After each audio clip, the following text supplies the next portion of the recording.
할렐루야. 우리 존귀하신 하나님의 크신 은혜와 평강이 오늘도 주님을 예배하는 우리 모든 성도들에게 함께 하시기를 축원합니다. 여러분, 트로트를 좋아하시는지 모르겠습니다. 한 권사님의 이야기를 들었습니다. 마음이 힘들고 어려운 순간이 있었는데 어느 날 이찬원 씨를 만나게 되었습니다 라는 이야기였습니다. 트로트 가수로 유명한 분이셨는데 그의 노래를 들으면 마음이 울적했던 것이 언제든 씻어졌는지 상큼해지고 또 위로를 받고 힘을 얻는다는 그런 이야기였습니다. 점점 그의 노래를 좋아하게 되어서 CD도 사게 되고 콘서트도 가시게 된다는 이야기이죠. 그 모습을 보면서 참 보기 좋다 그런 생각을 했습니다. 우리가 누군가를 순수하게 좋아한다고 하는 것은 참으로 거룩한 일이고 좋은 일입니다. 우리 아이들이 아이돌을 좋아하는 것 여러분 너무 뭐라고 하지 않으셔도 되겠습니다. 그 마음이 얼마나 예쁜지요. 누군가를 좋아하면 그의 노래도 듣고 싶고 그의 얼굴도 보고 싶고 그가 콘서트를 한다고 한다면 주일 성수하는 마음으로 콘서트 성수를 하는 그런 이들이 있습니다. 그 사랑의 열정과 에너지가 있으니까 참 좋은 거죠. 저는 그분의 이야기를 들으면서 이런 생각을 했습니다. 우리의 신앙도 그러해야 한다는 이야기입니다. 저는 목사님 아들로 자라서 지금도 목사로서 살아가는데요. 우리가 신앙생활을 할 때 때로 목회를 하면서 바라보는 많은 분들을 보면 주님을 믿고 신앙생활을 하는 것이 너무나 환희에 찬 일이고 경이로운 일이고 은혜의 일이고 축복의 일인데도 불구하고 그 기쁨과 감격을 누리지 못하고 살아가는 분들 보면 안타까운 마음이 듭니다. 신앙생활은 재미있어야 합니다. 그리고 하나님을 믿고 예배하는 믿음의 길은 세상 그 어떤 것과 비교할 수 없는 가장 큰 기쁨과 행복을 주기 때문에 우리는 신앙생활을 통하여 우리의 삶을 기뻐하고 하나님께 감사를 드리는 것이죠. 저는 이런 교회를 합니다. 우리 교회 하나님, 우리 성도들은 그 누구도 단 한 사람도 억지로 신앙생활하지 않게 해주십시오. 여러분, 억지로라도 하는 것도 귀한 은혜이지만 우리의 믿음 생활은 우리 마음의 감동 또 자원해서 원해서 해야 합니다. 우리 교회가 헌금 바구니를 돌리지 않는 이유도 이것입니다. 우리가 하나님께 드리는 기쁨을 빼앗지 않기 위해서 우리는 하나님의 은혜를 알기에 그 은혜에 감격하여 더 많은 걸 주님께 드리고 싶어 합니다. 그 우러나오는 대로 그 감격 그대로 드려야 하는 것이죠. 교회 사역도 마찬가지입니다. 이거 하십시오 저거 하십시오 짐을 지어드리면 하고 싶다가도 짐이 되는 경우가 있어요. 여러분, 아이들이 공부하려고 책상에 딱 앉았는데 하면 안 되는 얘기가 뭔지 아세요? 공부 열심히 해. 그러면 열심히 하려고 결심했다가 하기 싫어져요. 신앙생활도 마찬가지입니다. 우리 마음에서 우러나와서 기쁨과 감동으로 해야 되는 것이죠. 요즘 우리 교회를 보면서 하나님께서 저의 기도를 들어주시는구나 하는 생각을 합니다. 어떤 청년들이 또 우리 성도들이 오셔서 목사님, 교회를 위해서 제가 뭔가 좀 할 게 없을까요? 그런 말씀들을 들을 때 감동이 됩니다. 또 수요 예배, 금요 예배, 주중 예배, 매일 아침 예배 강조하는 것보다 그 은혜에 감동되면 그 주님의 자리에, 은혜의 자리, 예배 자리에 나오고 싶어 하는 것이죠. 해라 이렇게 하는 것은 한계가 있다는 것을 느끼게 됩니다. 그런데 은혜 받으면, 하나님의 사랑을 체험하면 1분 1초라도 더 교회에 머물고 싶고 예배의 자리를 그 어떤 자리보다 사모하게 되어 있는 것이죠. 저는 우리 교회 성도들의 믿음의 삶이 그러했으면 좋겠습니다. 사랑이 먼저이고 은혜가 먼저입니다. 하지 말라고 해도 은혜 받으면, 하나님 주시는 성령의 감동을 받으면 주님을 위해 무언가라도 하려고 하게 되어 있는 것이죠. 우리 청소년들, 청년들이 사랑에 빠진 장면들 여러분 보셨습니까? 말려도 말릴 수가 없습니다. 여자친구가 부산에 있습니다. 얼마나 먼 길이에요? 가까운 슈퍼에 가서 뭐 하나 사오라도 안 사왔는데요, 여자친구를 위해서라면 밤을 새워서라도 그 길을 갑니다. 왜 그래요? 사랑하는 마음이 있기 때문에 그렇습니다. 우리가 신앙생활을 하는 것도, 주님의 교회를 위해서 충성하는 것도 사랑에서, 은혜에서, 감동에서 나와야 한다는 것이죠. 저는 매주일 성전에 오르면서 이런 기도를 합니다. 하나님, 오늘도 세상에서 힘들고 어려운 삶을 살아가는 우리 성도들, 지치고 상한 마음들이 있습니다. 주님 위로해 주시고 오늘도 하나님의 은혜로, 하나님의 놀라우신 말씀으로 우리 성도들을 압도적으로 채워주시옵소서. 사로잡아 주시옵소서. 은혜 받으면 주님이 원하시는 삶을 살게 되어 있습니다. 그런 분들이 계세요. 누구 집사, 아니 우리 남편, 우리 아내, 신앙생활 열심히 하면 좋겠는데 제 말을 안 들어요. 사람 말은 안 듣습니다. 그러나 주님의 은혜에 사로잡히면 하게 되어 있어요. 은혜 체험, 하나님 체험이 우리 신앙생활의 중요한 이유가 여기 있습니다. 우리가 지금 나누는 요한계시록의 말씀이 바로 그런 말씀입니다. 어려운 말, 상징적인 언어, 종말의 예언들이 나와 있지만 이 요한계시록의 심장은 하나님에 대한 은혜 체험입니다. 하나님이 어떤 분이신지를 성경의 언어로 우리에게 하나하나 가르쳐주고 있는데요, 그래서 요한계시록을 우리가 읽고 나면 주님께 다음 주에 나눌 말씀인데 엎드려 경배하게 됩니다. 그 주님을 더 사랑하게 됩니다. 그 주님을 위해 우리의 인생을 드리고 우리 생명을 드릴 정도로 사랑하게 되는 것이죠. 요한계시록이 강단을 통해 선포될 때 여러분들이 더 깊은 하나님의 은혜를 체험하게 되기를 축원합니다. 주님의 그 귀한 사랑에 압도되기를 간절히 축원합니다. 오늘 사도 요한이, 오늘 우리가 읽은 말씀이 전체 22장의 말씀 중에서도 백미와 같은 말씀입니다. 그가 부활 승천하신 주님을 만나는 장면이 오늘 성경에 기록되어 있기 때문에 그렇습니다. 오늘 10절 말씀을 같이 읽겠습니다. 같이. 주의 날에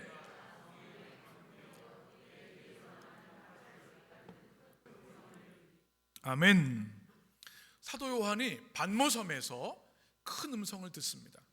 그는 서신을 기록하며 지난주에 나는 여러분의 형제입니다, 아델포스라는 얘기를 했습니다. 그리스도의 피로 형제된 사람들, 그리고 참여하는 자다, 환난과 나라와 참음에 참여하는 자라 이야기하면서 그가 경험한 그리스도 예수의 영광스러운 모습을 이렇게 전해주고 있습니다. 첫 번째 모습은 뭐냐면 큰 소리를 들은 겁니다. 성경이 뭐라고 표현하고 있습니까? 큰 나팔 소리 같은 음성이 들렸다. 나팔 소리 여러분 들어보신 적 있으십니까? 이 고대에서 이 나팔 소리는 전쟁에서 사용하는 군사 기구입니다. 적들이 나타났을 때 경고를 알리고요, 작전을 지시할 때 나팔을 울립니다. 그런데 성경에서 나팔 소리는 하나님의 위엄과 하나님의 강력한 현현을 이야기합니다. 지금 이 요한이 주님 앞에 예배드리고 있는 그 순간에 큰 나팔소리 같은 음성이 들렸다고 하는 것은 하나님이 그에게 임하셨다는 것을 우리에게 보여주시는 말씀입니다. 여러분, 우리는 하루를 살아갈 때 많은 소리를 듣습니다. 뉴스 소리도 듣고 음악도 듣습니다. 사람들의 이런저런 이야기도 듣습니다. 그런데 우리가 정말 들어야 할 음성은 큰 나팔소리 같은 주님의 음성인 줄 믿습니다. 그 음성을 들을 때 우리 안에 어둠이 물러가고 근심이 떠나가고 하나님의 통치, 하나님의 평안과 샬롬이 임하기 때문에 그렇습니다. 여러분, 매 주일 주의 성전에 오를 때마다 주님의 음성이, 여러분이 매일 주님 앞에 무릎 꿇고 기도할 때마다 큰 나팔 같은 주님의 음성이 들려지게 되시길 간절히 축원합니다.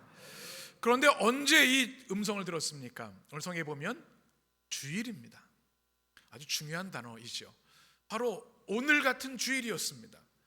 반모섬에서 사도 요한이 일주일 내내 강제 노역에 시달렸습니다. 도미티안 황제 숭배를 거절했기 때문이죠. 그 노사도, 90세가 넘은 노사도가 힘든 노역을 하고 나서 주일에 홀로 작은 동굴에 가서 예배를 드렸는데요, 바로 주일이었습니다. 이것이 1세기 교회의 주일 신앙 전통의 시작입니다. 유대인들은 안식일을 지켰죠. 그런데 그리스도인들은 무엇을 지켜요? 주일을 지킵니다. 주님의 날, 안식 후 첫날입니다. 왜요? 우리 예수님께서 우리를 위해 십자가에 죽으시고 부활하신 날이 주일이기 때문에 그렇습니다. 그래서 이 사도 요한은 힘들고 어려운 상황 가운데 있었지만 주일에 예배를 드리다가 주님의 나팔소리 같은 큰 음성을 듣게 된 것이죠. 여러분, 이 사도 요한의 주일이 또한 우리의 주일이 되길 간절히 축원합니다.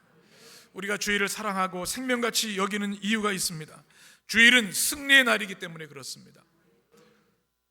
사단의 권세를 멸하시고 우리를 모든 죄와 사망에서 구원하신 부활의 승리가 있었던 날이기 때문에 우린 주일을 사랑하고 주일에 교회에 나와 예배를 드리는 것이죠. 누가 크리스찬입니까? 주일에 교회에 나오는 사람들이 크리스찬이고 그리스도의 사람들입니다. 그리고 주일에 예배 드릴 때 큰 음성을 들었는데 그때 성령에 감동되었다, 성경은 기록하고 있습니다. 제가 어제 공포지방 우리 설교학 강의를 했습니다. 우리 신천 장로님 강의를 했습니다. 설교학 강의를 했는데 제가 설교단에 올라올 때 하는 기도에 대해서 말씀을 드렸습니다. 베니 크레아토르 스피리투스, 라틴어로 한 글인데요, 창조의 성령님 감동하여 주옵소서라는 겁니다. 저는 설교를 위해서 일주일 내내 최선을 다합니다.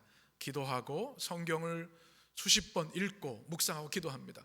주석을 보고 신학서적을 읽습니다. 설교문을 금요일에 다 완성을 합니다. 그리고 읽고 기도합니다. 강단에 오르기 전에 하는 기도가 뭔가? 하나님 제가 부족하지만 준비했습니다. 이제는 성령님께서 감동하여 주옵소서. 베니 크리아토르 스피리투스, 창조의 성령님 감동하여 주옵소서. 왜냐하면 설교는 강의가 아니기 때문에 그렇습니다. 성령께서 지금 우리 가운데 임재하시고 말씀을 전하는 자나 듣는 자를 통해 감동하셔서 그들이 들어야 할 생명의 말씀, 성령의 음성을 말씀하시기 때문에 성령의 역사와 감동이 없으면 설교를 할 수 없기 때문에 그렇습니다. 우리 성도님들의 삶에 이 성령의 감동이 있게 되기를 원합니다. 주일을 지키고 주일 예배를 통해 찬양하고 주의 말씀을 들을 때 여러분의 성령의 감동과 은혜와 기쁨이 임하게 되기를 간절히 축원합니다. 11절 말씀을 보면 주님께서는 사도 요한에게 이렇게 말씀을 하십니다. 우리 11절 같이 읽습니다. 이르되 내가 보는 것을 두루마리에 써서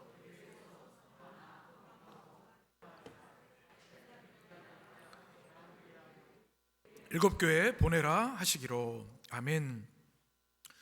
예수님께서 나팔 같은 큰 소리로 하시는 메시지가 있는데요, 두 가지 명령입니다. 두 가지 동사입니다. 하나는 쓰라라는 말씀입니다. 기록하라는 말씀입니다. 어디에다가요? 두루마리에다. 여러분 한번 사진을 한번 보시면 예수님 당시 또 고대에는 지금 같은 이 좋은 종이가 없었습니다. 그래서 두루마리에 기록을 하는 겁니다. 주님께서 이것을 기록하라고 말씀하셨어요. 왜 그럴까요?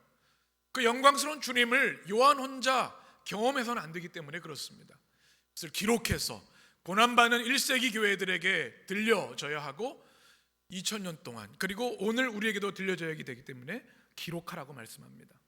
그리고 두 번째 명령은 무엇입니까? 일곱 교회에 전해라 말씀합니다. 이것은 바로 요한의 소명입니다. 요한은 자신이 경험한 영광의 주님을 이제 하나하나 기록합니다. 그리고 일곱 교회에 이 두루마리를 통해서 성경을 보내줍니다.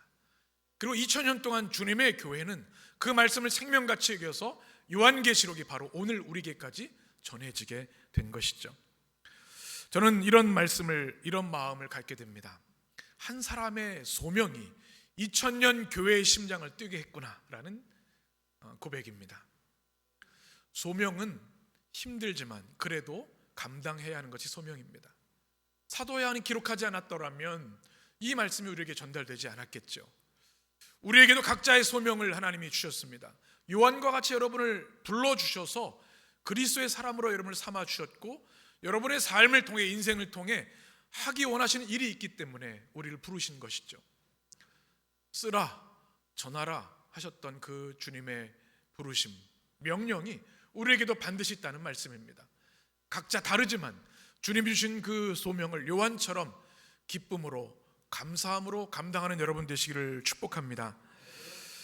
이제 주님의 모습을 우리에게 소개하게 되는데요, 요한이 경험한 주님의 모습은 참으로 영광스러운 장면이었습니다. 여러분 누군가의 새로운 면모를 발견해서 놀란 경험이 혹시 있으신지 모르겠습니다. 내가 늘 알던 그 사람인데 이런 면이 있었나? 지난 윷놀이 대회 때 저는 우리 성도님들의 새로운 면모를 볼 수 있었습니다. 경이로운 발성을 들었습니다. 우리 종지선 권사님, 주복실 권사님의 발성이 우리 찬양대를 통해서 윷놀이를 통해 꽃을 피우는 것을 들었습니다. 조용하신 분들 줄 알았는데 그 에너지가 대단하시더라고요. 우리는 의외의 모습을 보면 이런 면이 있었나? 이렇게 놀라게 됩니다. 지금 사도 요한이 지금 그것을 경험하고 있는 겁니다. 요한은 예수님의 12제자 중에도 핵심 3인방의 제자였습니다. 예수님의 핵심 제자 3명이 누굽니까? 베드로, 야고보, 요한입니다. 그리고 요한은 그 셋 중에도 주님이 가장 사랑하는 이 성경에 복음서에 이렇게 기록되어 있습니다. 오늘이 변화주일인데 변화산에도 겟세마네에도 이 요한을 데리고 가셨습니다. 얼마나 주님과 가까이 지내는지요. 함께 식사하시고 함께 이야기 나누시고 말씀과 기적을 경험했던 사람이 요한입니다. 그 십자가 밑에도 요한이 있었습니다. 예수님의 어머니 마리아가 안타까우셨던 주님은 그 마리아 어머니를 누구에게 부탁했어요? 요한에게 부탁을 했습니다. 가장 믿을 만한 제자였던 거죠. 그런데 안타깝게도 요한은 주님의 십자가 장면을 그의 눈으로 목격했습니다. 부활하신 주님도 그는 만났습니다. 모든 제자들이 세계를 향해 나아가서 복음을 전할 때 그는 그 일을 할 수 없었습니다. 왜요? 예수님의 부탁 때문에 마리아를 모시느라고. 이제 느지막하게 노사도가 되어서 이제 모든 제자들이 순교한 후에 그는 초대교회 영적인 지도자로 지금 섬기고 있는 겁니다. 그때 보았던 예수님, 나사렛 청년 예수님, 기적을 행하시고 불꽃 같은 삶을 사셨던 그 주님을 그가 알고 있는데요, 이제 반모섬에서 만난 주님은 전혀 다른 모습이었습니다. 그 모습이 어떠했습니까? 12절 말씀인데요, 우리 12절 13절 같이 읽겠습니다. 몸을 돌이켜 나에게 말한 음성을 알아보려고 돌이킬 때에 7 금촛대를 보았는데 촛대 사이에 인자 같은 이가 발에 끌리는 옷을 입고 가슴에 금띠를 띠고. 아멘. 그가 만난 영광의 주님은 2가지 모습이었습니다. 첫 번째는 그가 처음에 본 게 뭡니까? 7 금촛대를 보았다. 이게 무슨 뜻일까요? 이 촛대라는 단어는 리크니아라고 하는 헬라어로 쓰여져 있는데요, 이 촛대를 생각을 하면 가장 먼저 떠오르는 것이 성막입니다. 성막은 성소가 그 안에 있습니다. 우리 사진을 한번 보시면 이게 금촛대입니다. 금으로 만든 촛대이죠. 초 받침대입니다. 그리고 성막을 이렇게 사진을 보시면 이렇게 되어 있고, 이 성소 안에 보면 성소와 지성소가 있습니다. 휘장을 사이로. 근데 이 성소에는 3가지가 있습니다. 촛대가 있고요, 그다음에 뭐가 있습니까? 떡상이 있고 향단이 있습니다. 이 성소에는 창문이 없기 때문에 어두워요. 그래서 제사장이 들어가서 가장 먼저 하는 것이 금촛대에 불을 밝히는 것이죠. 그리고 떡상, 하나님의 말씀, 분향단, 우리의 기도가 이제 지성소로 전달되는 그 구조를 가지고 있습니다. 7 금촛대에 주님이 계셨다고 하는 말씀은 무엇일까요? 지금 주님께서 이 거룩한 주님의 성소에 계시다라고 하는 뜻을 가지고 있습니다. 그런데 중요한 것은 20절 말씀을 보게 되면 이 금촛대가 무엇인지를 설명해 줍니다. 20절의 후반절에 보면 7별은 7 교회의 사자요, 7 촛대는 7 뭐라고요? 교회니라. 교회니라. 주님께서 지금 7 금촛대 사이에 계시다고 하는 것은 어디에 계신 거예요? 교회 가운데 계신다는 뜻입니다. 중요한 말씀이죠. 지금 고난받는 1세기 성도들이 고통과 어려움 가운데 예배 드리고 있습니다. 그런데 우리 주님, 부활 승천하신 주님은 다른 곳에 계시지 않고 그리스도의 백성들이 모여있는 주님의 교회 가운데 함께 하시고 그 교회를 지키시는 분이 우리가 믿는 예수 그리스도, 영광의 주님이시다. 이것을 우리에게 말씀해주고 있는 겁니다. 생생하게 사도 요한이 우리에게 전해주고 있는 거죠. 주님께서는 지금도 7 금촛대 사이를 거니시며 주님의 교회를 돌보고 계십니다. 우리 해림교회 가운데 함께 하시고 우리 성도들을 지키시고 보호하시고 함께 하시는 줄 믿습니다. 그리고 주님은 인자 같은 이라고 성경이 기록하고 있습니다. 인자가 무엇일까요? 신약 성경에도 많이 나오는 말인데요, 말 그대로 사람의 아들이라는 뜻입니다. 예수님께서도 인자는 머리 둘 곳이 없다, 복음서에서 스스로를 그렇게 말씀하셨는데요. 성경에서 인자는 그리스도, 메시아를 뜻합니다. 이런 뜻입니다.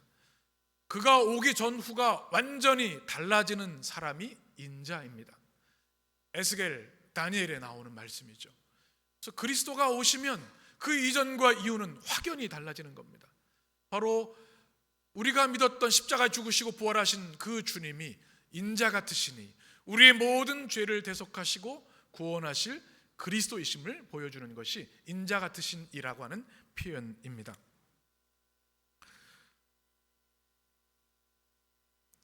우리 주님께서 일곱 금초대 가운데 계시고 인자 같은 이로 우리와 함께 하시는 줄 믿습니다. 그 주님이 지금도 우리와 함께 하시고 주의 교회를 지키십니다. 그러니 두려워할 것이 없는 줄 믿습니다. 일곱 금초대 가운데 계시고 인자야로 우리와 함께 하시는 그 주님을 더욱더 사랑하고 경배하는 여러분 되시길 간절히 축원합니다. 이제 13절을 보게 되면 주님이 입으신 복장에 대해서 말씀해 주고 있습니다. 우리 13절 말씀을 같이 읽겠습니다. 촛대 사이에 인자 같은 이가 발에 끌리는 옷을 입고 가슴에 금띠를 띠고. 아멘. 어떤 옷을 입으셨어요? 발에 끌리는 옷. 사진을 한번 보시면 이것은 바로 제사장의 예복을 의미합니다. 제사장들은 이렇게 제사장의 예복, 주님이 명하신 대로 입게 되는데요, 그 옷이 발에 끌리는 그런 모습을 가지고 있습니다. 일곱 금초대 가운데 성소에 계신다는 말씀이죠. 바로 우리 주님은 온 인류의 대제사장 되심을 우리에게 말씀해 주시는 말씀입니다. 가슴에 금띠를 띠셨다는 것은 무슨 의미일까요? 아까 보신 그 제사장의 모습을 보면 가슴에 흉패를 합니다. 우림과 둠림을 하지요. 재판을 하게 됩니다. 이것은 금이라고 하는 것은 영원, 완전을 뜻하는 거죠. 주님께서 영원한 중보자가 되신다라고 하는 의미입니다. 그리고 외적인 모습이 14절부터 보게 되면 7가지로 나와 있습니다. 우리 14절부터 요한이 생생히 경험한 그 주님의 모습을 같이 한 목소리로 읽겠습니다. 그의 머리와 털의 희가 흰 양털 같고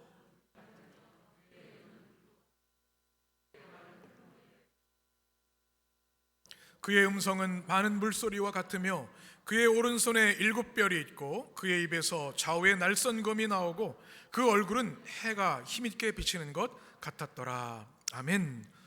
먼저 주님의 머리를 보겠습니다. 요한이 목격한 주님의 모습은 그 머리와 그 털이 어떻게 했다고요? 흰 털이 양털같이 휘었다. 이 말씀은 다니엘 7장 9절에도 나와 있는 말씀이기도 한데요, 흰 머리는 유대인들에게는 지혜의 상징이었습니다. 어르신이, 백발의 어르신의 지혜와 경험이, 젊은 사람이 범접할 수 없는 지혜를 가진 사람이 흰 머리를 가진 사람입니다. 성경에서는 완전과 순수를 말합니다. 흰색이. 그래서 우리 주님의 완전하심과 순전하심을 보여주는 모습입니다. 주님의 눈은 어땠습니까? 자막을 한번 보여주시면 주님의 눈은 불꽃 같고 이렇게 기록되어 있습니다. 여러분 옆에 있는 분 눈을 한번 보시면 어떠신가요? 불꽃이 나오고 계시죠? 네. 사람의 눈에 빛이 있어야 합니다. 배고프셔서 힘이 없는 분도 계실지 모르겠는데, 이 불꽃 같다라는 것은 어떤 의미일까요? 우리 주님께서 모든 것을 꿰뚫어 보신다는 의미입니다. 심판의 주님을 보여주시는 겁니다. 우리가 사람의 눈은 속일 수 있습니다. 그러나 하나님을 속일 방법은 없습니다. 도미티안 황제가 주님의 교회를 핍박하는 것 주님이 보고 계십니다.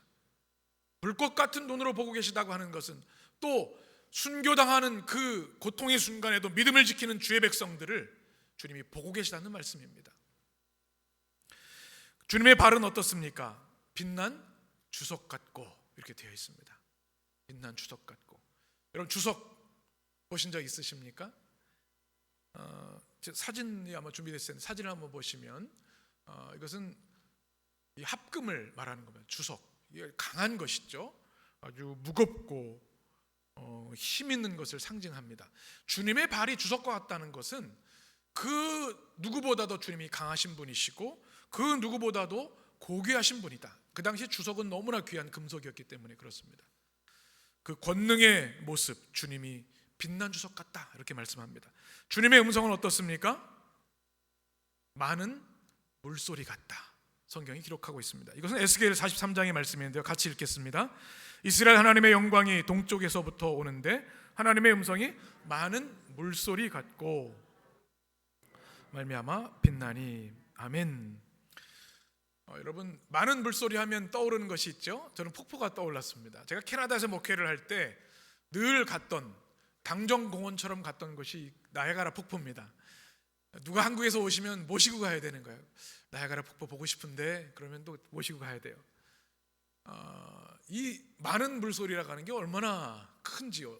아무 소리도 들리지 않아요. 저는 그게 떠올랐습니다. 이 많은 물소리라고 하는 성경의 언어는 권세 있는 주님의 말씀을 뜻합니다. 그 말씀이 주님께 있다라고 하는 말씀. 또 주님의 손에는 무엇이 있습니까? 7 별이 있다.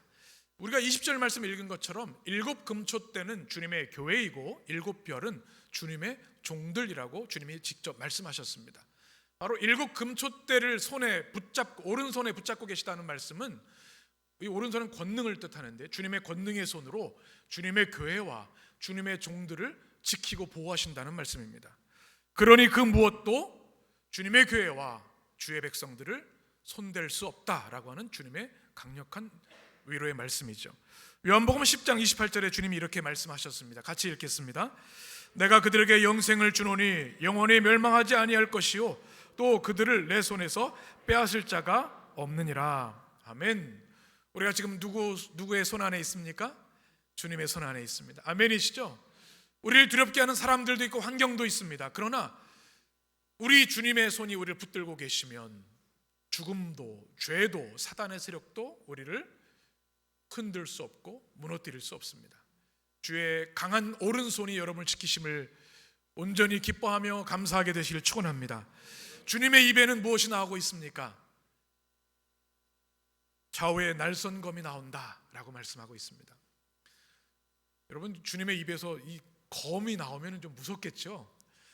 예전에 교회 학교에서 이 말씀을 한번 그려봐라 그러니까 아주 만화처럼 막 그리더라고요.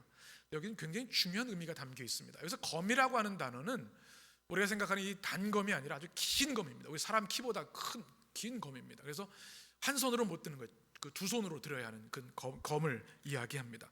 무슨 말씀인가 하면 주님이 검을 드시면 그 누구도 막을 수 없다라는 뜻을 가지고 있습니다. 히브리서 4장 12절 말씀 같이 읽겠습니다. 하나님의 말씀은 살아있고 활력이 있어 좌우의 날선 어떤 검보다 예리하며 혼과 영과 및 관절과 골수를 찔러 쪼개기까지 하며 또 마음의 생각과 뜻을 판단하나니. 아멘. 날선 검은 뭐예요? 하나님의 말씀을 뜻하는 겁니다. 하나님의 말씀의 검이 들려지면 도미티안 황제가 아무리 권력자라 해도 속수무책입니다. 가루로 변해버릴 것입니다.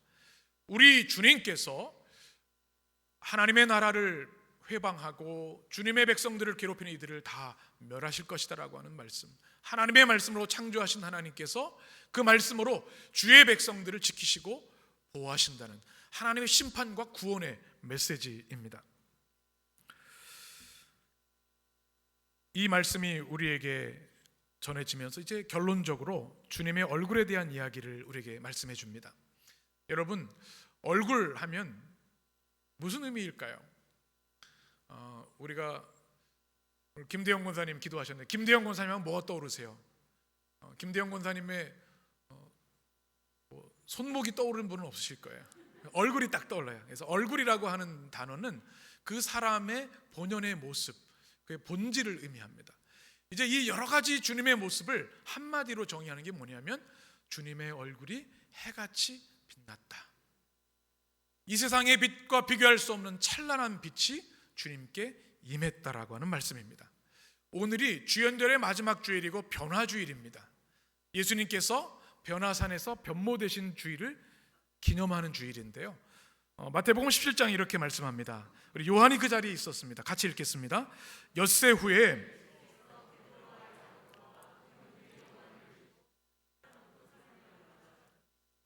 그들 앞에서 변형되사 그 얼굴이 해같이 빛나며 옷이 빛같이 임하더라. 아멘. 우리를 위해 십자가에 죽으셨고 나사렛에 함께했던 그 청년 예수님이 영광스러운 권세 있는 우리 전능하신 하나님이셨구나. 이것을 요한이 깨닫게 된 것입니다. 놀라운 체험이 되는 거죠. 나사렛 예수님이 온 우주 만물을 창조하시고 통치하시고 우리를 구원하시고 죄와 사망에서 해방시켜 주신 우리의 하나님이시구나. 이것을 요한이 그 순간 깨달은 겁니다. 얼마나 감격스러웠을까요? 요한이 경험한 영광스러운 주님의 모습은 세 가지를 우리에게 요약해 줍니다. 머리가 양털같이 희시고 눈에 불꽃이 있고 입에 날선 검 같은 말씀이 있고 가슴에 흉패가 있고 긴 끌리는 옷을 입으시고 많은 물소리 같은 음성이 들려. 이 모습이 무엇을 말해주느냐? 세 가지입니다. 첫 번째는 예수님은 전능하신 하나님이시다. 예수님은 축복하는 대제사장이시다. 예수님은 구원하시는 그리스도이시다. 이것을 우리에게 보여주는 말씀인 것이죠. 사도 요한은 이 주님의 모습에 완전히 압도되었을 겁니다. 다음 주에 나눌 말씀은 그가 이 영광의 주님을 보았을 때 어떻게 반응했는가에 대한 말씀인데요. 여러분, 우리가 신앙생활을 하면서 우리 하나님의 살아계심과 하나님의 위엄과 영광에 압도되는 경험이 반드시 있어야 합니다. 여러분도 살아가시면서 전율이 경험되는 순간들이 있으셨을 겁니다. 내가 죽음의 위기에서 살아났을 때라든지 큰 질병에서 건져졌을 때, 또 아주 위험 있는 상황을 경험할 때 우리는 압도되는 경험을 합니다. 제가 나야가라 폭포 얘기를 해드렸는데요, 나야가라 폭포에서 저는 그런 생각을 했습니다. 사진을 한번 다시 보여주시면, 이 폭포 앞에 딱 가서 있으면요 어떻게 될까요? 주변에 아무 소리가 안 들리고요, 말을 못 하겠어요. 할 말이 없어요. 여러분, 우리가 뭐 어느 정도여야지 얘기를 하지, 압도되는 하나님의 임재를 경험하면 우리는 어떻게 감당할 수가 없는 겁니다. 어떻게 말도 안 나오고 표현할 수가 없는 겁니다. 이것이 바로 신적 체험, 하나님 체험이라고 우리는 신학적으로 이야기를 합니다. 이것을 지금 요한이 경험했습니다. 그럼에도 불구하고 그는 성경을 통해 주님의 모습을 기록해서 우리에게 전해줍니다. 저는 요한의 영성을 보면서 참 감동을 받았습니다. 여러분, 우리가 행복하기 위해서는요 표현을 잘해야 합니다. 여러분, 표현을 잘하시나요? 대답이 별로 없으시네요. 네. 저희 아버님 어머님 이야기를 가끔 하게 되는데, 어머니께서 이제 나이가 드셔도 남편으로부터 사랑을 확인하고 싶으신가 봐요. 여보, 나 사랑하긴 했었어? 나 지금도 사랑해? 이렇게 물으시면 집사람이 뭘 그딴 얘기를 해? 막 이렇게 하시죠. 말해야 알아? 이렇게 말해야 합니다. 그죠? 말 안 하면 알 방법이 없어요. 표현해야 합니다. 경성도 남자들이 집에 오면 세 가지만 얘기한다고 하잖아요. 뭐죠? 아는, 밥 먹자, 자자, 이 얘기만 한다고 하잖아요. 좀 어르신 시대는 통했는데 지금 젊은 세대 그랬다가는 쫓겨납니다. 그럼 표현을 잘해야 합니다. 기념일도 잘 챙겨야 되고요, 꽃도 사가야 됩니다. 편지도 써야 합니다. 표현이 중요한데요, 이것은 우리의 인생의 모든 삶의 과정에서 표현을 잘하는 게 참 중요합니다. 그래서 우리 인생이 행복해지려면 꼭 공부해야 할 것이 있습니다. 학교 공부와 상관없는 거. 첫 번째는 하나님의 말씀을 공부해야 합니다. 그러면 행복해지고 우리 인생이 활기 있고 윤택해집니다. 그 다음에 신학을 공부하셔야 합니다. 여러분, 지금 요한계시록 말씀 들으면서 신학하고 계신 거예요. 살아있는 신학을 하고 계신 거죠. 또 공부해야 한다면 시를 공부하셔야 합니다. 인생이 건조하고 퍽퍽할 때 말씀과 함께 소설이나 시를 꼭 읽으시기 바랍니다. 담임 목사님 별 얘기를 다 하시네. 시를 읽는 사람과 읽지 않는 사람은 다릅니다. 여러분, 왜냐하면 우리에게 표현력이 살아나기 때문에 그렇습니다. 여러분, 우리 신앙생활의 표현입니다. 하나님이 주신 그 감당할 수 없는, 형언할 수 없는 은혜를 표현하는 것이 예배입니다. 찬양, 우리가 청년들이 인도하고 우리 그리 찬양대가 하죠. 표현입니다. 하나님의 은혜가 너무 감사해서 뭔가를 해야 되겠는데 찬양하는 것이죠. 기도하는 것이죠. 하나님 사랑을 우리가 물질로 헌신하며 땀 흘려 봉사하며 표현하는 겁니다. 여러분, 우리 아이들이 기쁨을 줄 때가 뭐예요? 막 춤추고 노래하고 그리고 뭐 사랑한다는 말 한마디만 해도 얼마나 힘이 되는지 몰라요. 그 표현이 우리 신앙생활에도 너무나 중요하다는 것이죠. 그런데 무엇으로 표현해야 될까요? 오늘 사도 요한이 경험한 영광스러운 주님의 모습은 성경 그 자체입니다.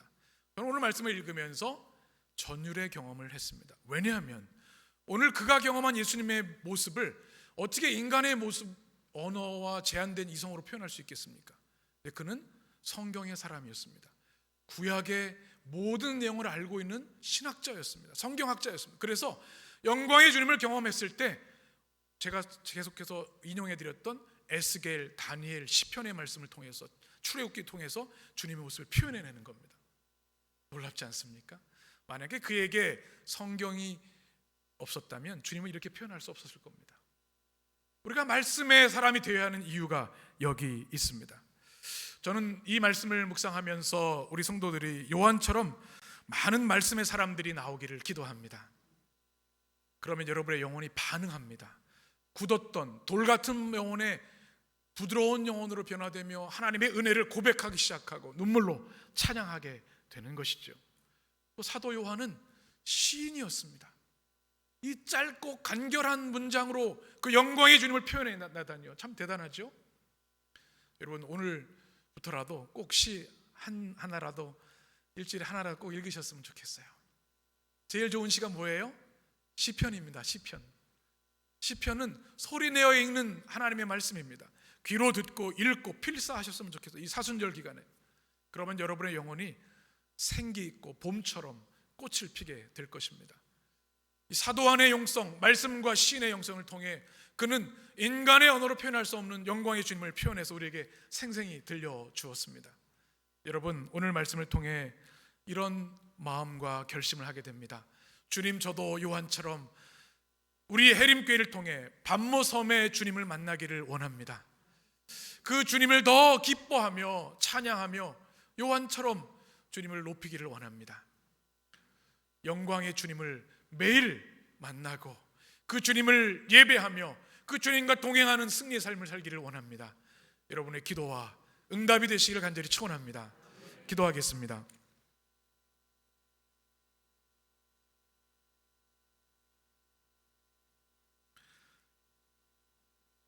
생명의 주 하나님, 우리의 영의 눈을 열어 주옵소서.